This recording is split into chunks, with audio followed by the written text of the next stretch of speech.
Hello बच्चों, तो आज हम लोग बात करेंगे सिंधु सभ्यता के अगले टॉपिक के बारे में। पिछले क्लास में हम लोगों ने पढ़ा सिंधु सभ्यता किस तरह उसकी शुरुआत हुई, उसका काल क्या था, उसका निर्धारण किस प्रकार हुआ, रेडियो कार्बन के अनुसार उसका काल क्या है और उस निर्धारण को देने वाले जानकार विद्वान का नाम क्या था।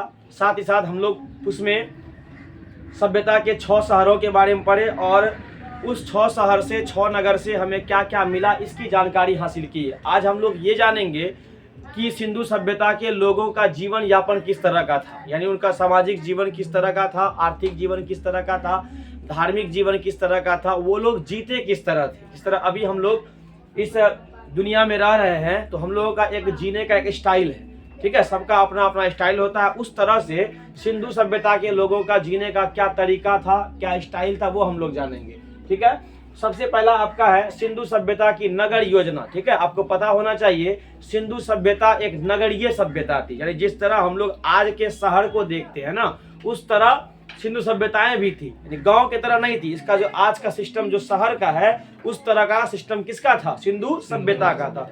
नगर योजना की मुख्य बातें क्या है? सबसे पहला आपका है सड़क व्यवस्था। ठीक है, यानी सड़क का एडजस्टमेंट किस प्रकार का था। ठीक है, तो सड़क जो थी सिंधु सभ्यता में बहुत ज्यादा चौड़ी हुआ करती थी। ठीक है, पूरा समतल रोड हुआ करता था, चौड़ा होता था।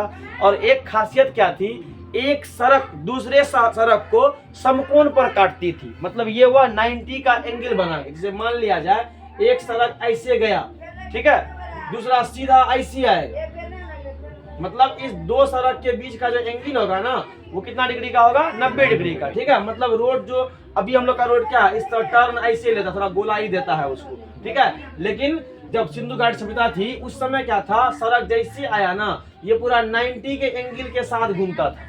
ठीक है, और उस समय सबसे चौड़ी सड़क जो थी, जो मुख्य सड़कें हुआ करती थी, जिससे बड़े बड़े लोगों का जाना आना होता था, राजाओं का जाना आना होता था, तो उस सड़क की जो चौड़ाई होती थी वो 9.15 मीटर हुआ करती थी। ठीक है, कितना होती थी?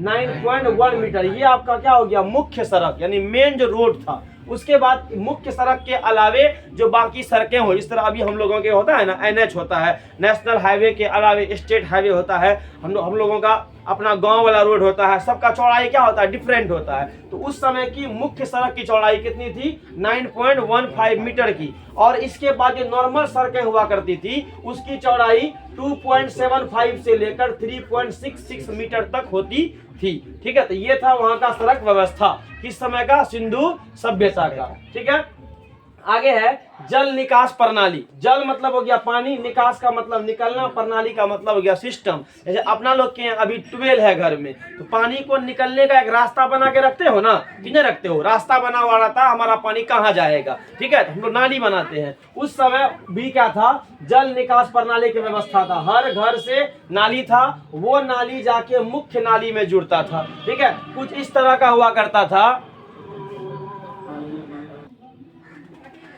तो हर घर का जो नाली था ना, वो जुड़ा हुआ किससे था? मुख्य नाली से। कुछ इस तरह का, जैसे मान लिया जाए ये सड़क है, ठीक है, ये आपका मेन रोड हो गया। सड़क के बगल में यहाँ पे क्या है? घर है, ये घर है, फिर ये घर है, फिर ये घर। इस घर से इस सड़क के किनारे यहाँ पे क्या होता था? लकड़ी का नाली, आप लोग जान रहे हैं। ठीक है, लकड़ी का नाली होता था। इस तरह इस घर का जो पानी निकलेगा ना, यहाँ से एक नाली जुड़ा हुआ था, तो ये पानी क्या हुआ? इस नाली में आके मिलता था। ये हो गया मुख्य नाली, यानी ऐसा नाली जिसमें हर घर का गंदा पानी आता है। ठीक है, और ये घर से एक पतली गली के, मतलब पतली टाइप का, थोड़ा पतला साइज का नाली जुड़ा हुआ रहता था, किससे? मुख्य नाली के साथ में। ये जल निकास प्रणाली का सिस्टम था। उसके बाद आपका आता स्नानागार। स्नान मतलब नहाना, आगार मतलब हो गया कमरा, रूम, जगह। ठीक है, यानी नहाने का जगह। ठीक है, तो मोहनजोदड़ो में सबसे बड़ा स्नानागार मिला, जिसकी लंबाई 39 फीट, चौड़ाई 23 फुट और गहराई जो था मतलब गड्ढा जो था वो कितना था? 8 फीट का। ये सबसे लंबा स्नानागार हुआ करता था, मतलब नहाने का एक जगह दिया हुआ था। और इस स्नानागार का प्रयोग तभी होता था जब उस जगह पे कोई अनुष्ठान, यानी कोई कार्यक्रम, कोई ओकेजन होता था। ठीक है, रोज का रोज आदमी उसका प्रयोग नहीं करता था। और हर घर में है ना, हर आदमी के घर में कुआं का व्यवस्था था। ठीक है। हर घर के आंगन में एक कुआं होता था, वहां से नाली निकलता था जो आके मुख्य नाली में जुड़ता था। और ये स्नानागार जो था इसका प्रयोग आनुष्ठानिक दिवस में, मतलब एक खास ओकेजन में इसका प्रयोग किया जाता था। और इस स्नानागार में उतरने के लिए ना सीढ़ी बनाया गया था, ठीक है, जो 8 फीट गड्ढा गहरा होगा, आदमी कूदेगा नहीं है ना उसमें, तो उस गड्ढा में उतरने के लिए क्या था, ऊपर से सीढ़ी दिया हुआ, आराम से उतरिए, वहां नहाइए, फिर बाहर आ जाइए, ठीक है। अब आता है अन्नागार। अन्न माने अनाज, आगार माने कमरा, यानी अनाज रखने वाला कमरा, एक तरह से गोडाउन कर दीजिए। तो सबसे लंबा, जो सबसे अधिक बड़ा जो अन्नागार मिला, उसकी लंबाई 45.72 मीटर, चौड़ाई कितनी थी, 22.86 मीटर थी, ठीक है। अब सिंधु सभ्यता का ईंट किस प्रकार था, ईटा, ब्रिक्स, ठीक है, चतुर्भुजाकार, 4 भुजा आकार का। अभी हम लोगों के अभी किस आकार का मिलता है, उसी आकार का मिलता है। सबसे बड़ी ईंट जो मिला सिंधु सभ्यता में खोज उत्खनन के बाद, जो सबसे बड़ा ईटा मिला ना, उस ईटे का लंबाई 51.43 सेंटीमीटर, चौड़ाई 26.27 सेंटीमीटर, और जो ऊंचाई थी वो कितना थी, 6.35 सेंटीमीटर। अब आइए हड़प्पा सभ्यता के लोगों का सामाजिक जीवन, यानी उसका रहन सहन क्या था, उसका रहने का स्टाइल क्या था। सबसे पहला बात, हड़प्पा सभ्यता के लोग शाकाहारी खाना भी खाते थे और मांसाहारी भी खाते थे, बड़ा मस्ती से, ठीक है। साग सब्जी भी खाए और मीट मछली भी कड़ा से दबा के दे, कोई दिक्कत नहीं है, दोनों खाता। मतलब एक तरह का जो कौन जीव हो गया, सर्वाहारी। सर्वाहारी क्या होता है, जो साग सब्जी भी खाता है और मीट मछली भी खाता है, ठीक है। और सिंधु सभ्यता के लोग नंगू न रहते थे, नंगू पंगू ने, वो क्या करता था, कपड़ा पहनता था, वस्त्र का धारण करता था, लंबे लंबे बाल रखते थे, लंबी लंबी बाल, लंबे लंबी दाढ़ियां रखते थे। और महिलाएं जो थी ना, वो जूड़ा बांधा करती थी, जूड़ा बांधती थी बाल का, ठीक है। उसके बाद वहां के लोग आभूषणों के शौकीन थे। आभूषण मतलब गहना, ठीक है, नाक का, कान का, गला का, हाथ का, ठीक है, पैर का, कमर का, बाजू का, हर तरह का एकदम पहनने का शौकीन था। करधनी, नीतीश पहना हुआ अभी हो, नहीं नीतीश नहीं पहना, करते पूछता है। करधनी मतलब क्या होता है, कमर में एक धागा में पत्थर लगा हुआ, काला उजला गुलाबी टाइप का पहना पड़ता है, ठीक है। लगभग हर बच्चा करधनी पहनता है, कहा जाता है उससे डैन जोगिन से क्या होता है, नजर लगने बच्चा बच जाता है, ठीक है। कंठहार, कंठहार क्या हुआ, कंठा में पहनने वाला हार, ठीक है। कड़ा, जो हाथ में पहनता, आजकल तुम लोग पहनता है, मोटा टाइप का नहीं होता है, वो हो गया कड़ा। भूज बंद क्या हो गया, जो बाजू में पहना जाता था, ठीक है। इन सभी आभूषणों का प्रयोग वहां के लोग करते थे, आभूषणों के शौकीन थे, ठीक है।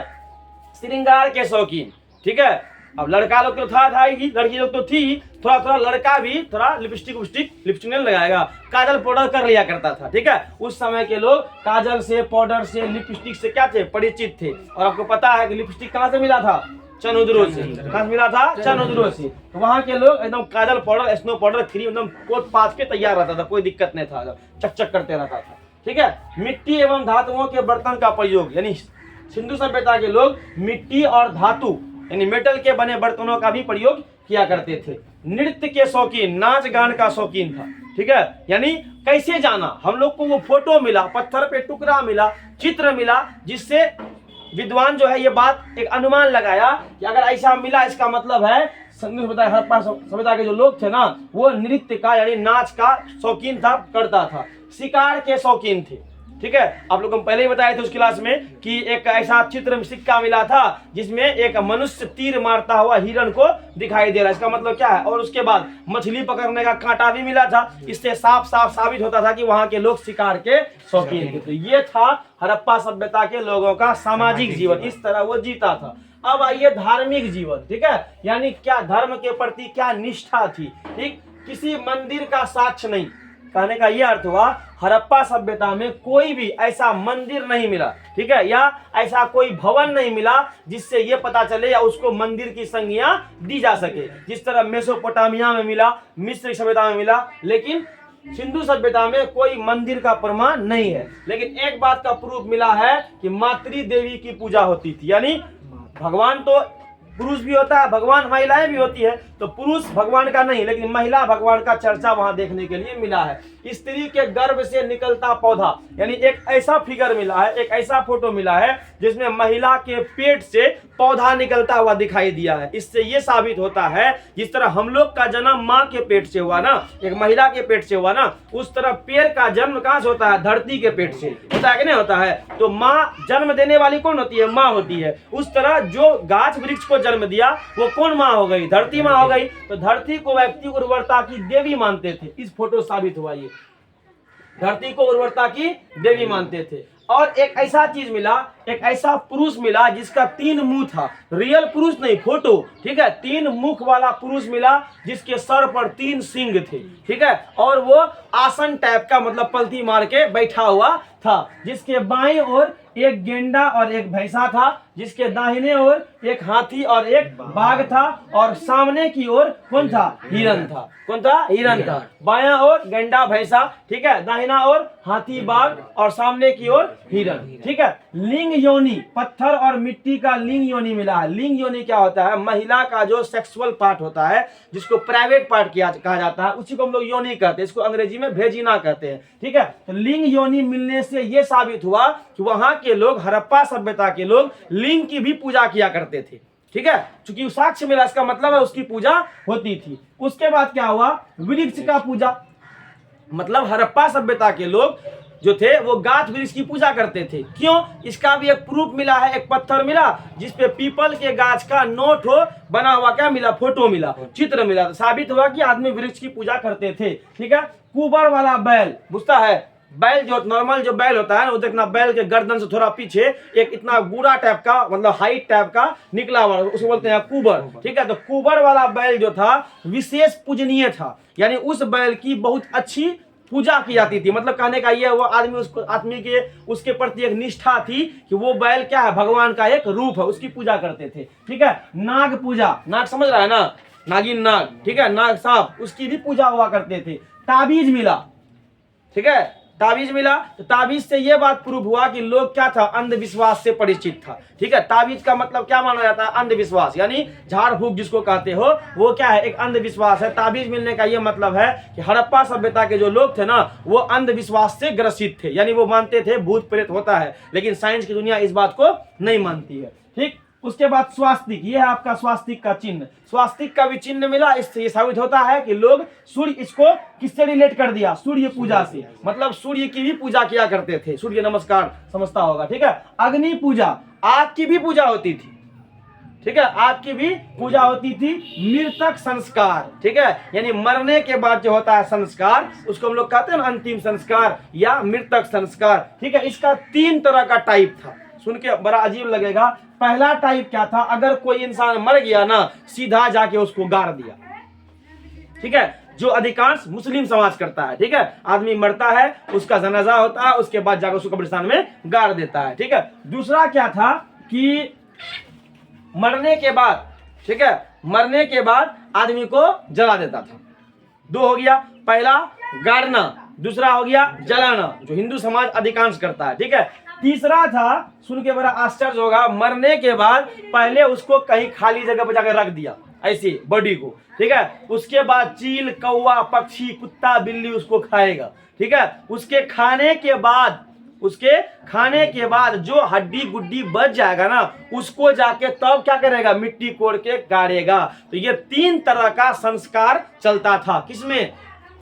हड़प्पा सभ्यता में। पहला क्या? अगर इंसान मर गया उसको कब्र खोद के गाड़ दो। दूसरा क्या? इंसान के मरने के बाद उसको जला दिया जाए। तीसरा क्या? मरने के बाद पहले उसको छोड़ दे, किसके लिए? पशु पक्षी के लिए। उससे खा पी के जो हड्डी उड्डी बचेगा, जिस हड्डी को जानवर चबा नहीं पाएगा, जो हड्डी बचा हुआ रहेगा, उसी हड्डी को तब जाके गाड़ देना है। तो ये था उसका सामाजिक और आर्थिक जीवन। इसके बाद हम लोग माफ कीजिएगा, सामाजिक और धार्मिक जीवन।